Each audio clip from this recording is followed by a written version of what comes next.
Gadis yang terkurung itu dengan lembut menghentikan di udara ke arah kaca. Tak disangka, kaca anti peluru yang keras itu pecah berantakan. Segera setelah itu, belenggu di tangannya juga putus saat dia berusaha. Namun, dia tidak memilih untuk melarikan diri pada saat itu. Sebaliknya, dia berjalan santai menuju depan kerumunan. "Apakah Anda tertarik untuk membeli saya?" Sebuah kalimat sederhana membuat CEO yang awalnya melelang obat herbal itu menyetujui begitu saja. Setelah menyelidiki latar belakang gadis itu, ditemukan bahwa dia merendahkan diri di rumah sebelumnya. Bahkan setelah kedatangan anak angkat, mengambil semua kasih sayang orang tua yang ada padanya. Dan inilah putri kaya yang dibuang seperti itu. Namun malam ini, dia tampak sangat keras seperti orang yang berbeda. Yang lebih mengejutkan adalah gadis itu hanya menyalakan lampu. Sudah tahu bahwa CEO menderita penyakit aneh. Dalam beberapa hari, dia akan menemui ajal. Asisten di sampingnya yang mendengar itu baru saja ingin marah. Namun, dia tidak menyangka akan dihentikan di udara oleh gadis itu. Tubuhnya pun tidak bisa bergerak sama sekali. Ternyata gadis itu adalah perwujudan Dewi Swansen. Gukin yang muncul entah dari mana, memungkinkan dia untuk memainkan suara merdu bagai dari surga, dan juga menenangkan jiwa yang meninggal karena perang. Namun karena menyerap terlalu banyak, membuatnya secara tak terduga melintasi waktu dan menempati tubuh Nyonya Muda saat ini. Dan dia ingin kembali ke dunia asalnya. Dia perlu mengandalkan kekuatan CEO. Sebagai imbalan, dia berjanji kepada CEO akan menyembuhkan dan menyelamatkan nyawanya. Dan dia baru saja kembali ke rumah. Tak disangka, orang-orang di rumah sudah menyiapkan segalanya untuknya. Di kamar, berbagai tas merek dari wanita licik itu masih menguasai ruangannya. Gadis itu segera memanggil pengasuh, memerintahkannya untuk membuang semua ini. Tak disangka, pengasuh yang tajam ini tahu bahwa gadis itu tidak diperhatikan oleh tuannya. Tersirat dalam kata-katanya bahwa dia tidak mau. Namun dia tidak tahu bahwa gadis itu kini berbeda dengan sebelumnya. Dengan cahaya yang melintasi ujung jarinya, pengasuh itu bahkan tanpa kendali melaksanakan perintah gadis itu. Wanita licik itu melihatnya dan marah luar biasa. Memanggil ibunya dan berpura-pura terlihat sangat menyedihkan. Berdiri di posisi moral yang tinggi untuk mengadukan keadaan gadis itu. Jika kakak perempuan itu membuangnya, betapa dinginnya hati orang tua. Jika kamu ingin melampiaskan kemarahan, maka pukullah aku. Jika demikian, gadis itu pun menjentikan jari dan mengepalkan tangan. Keinginannya untuk ditampar.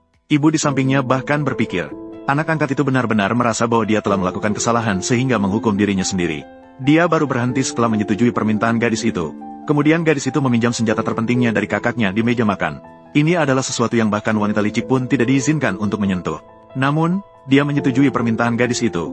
Aku tidak tahu apa yang terjadi. Sepertinya tidak ada cara untuk menolak dia.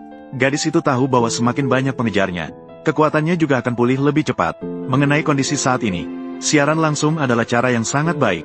Kemudian dia memainkan satu demi satu melodi indah di seluruh internet. Hasilnya juga terlihat jelas. Dan ketika malam sudah larut dan sunyi, wanita licik tidak bisa menahan kemarahan yang dia rasakan siang itu. Dia diam-diam datang ke kamar gadis itu. Dia ingin menghancurkan Gukin dan menjadikannya sebagai tuduhan terhadapnya. Tidak disangka gadis itu sudah memperkirakan bahwa dia akan melakukan hal itu. Dia dengan mudah menangkap sebuah apel dari udara. Lalu dia memasukkannya ke dalam mulut wanita licik itu. Sehingga dia tidak bisa mengeluarkan suara sama sekali. Kemudian dengan pikiran, dia mengirimkan mereka berdua ke balkon. Belum sempat wanita licik itu pulih dari keterkejutannya, dia sudah mengeluarkan telepon. "Seseorang melompat dari gedung di sini.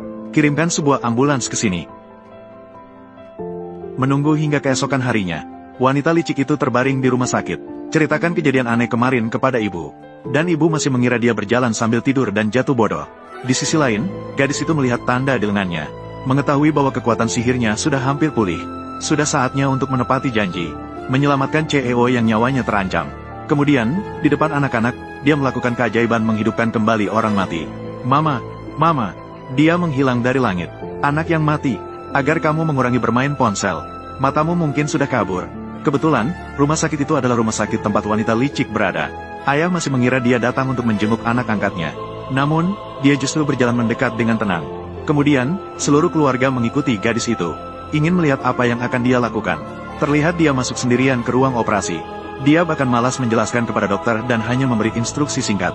Dengan sederhana, dia mengalirkan sedikit energi ke dada CEO. Lalu memberitahu semua orang bahwa CEO sudah baik-baik saja. Namun, ketika dokter melihat keadaan yang ditinggalkan, CEO saat itu sudah sepenuhnya kehilangan tanda-tanda kehidupan. "Maaf, Dr. Zhou. Semua salah dia. Mengganggu pertunjukan kami. Yoyo televisi seri eksklusif.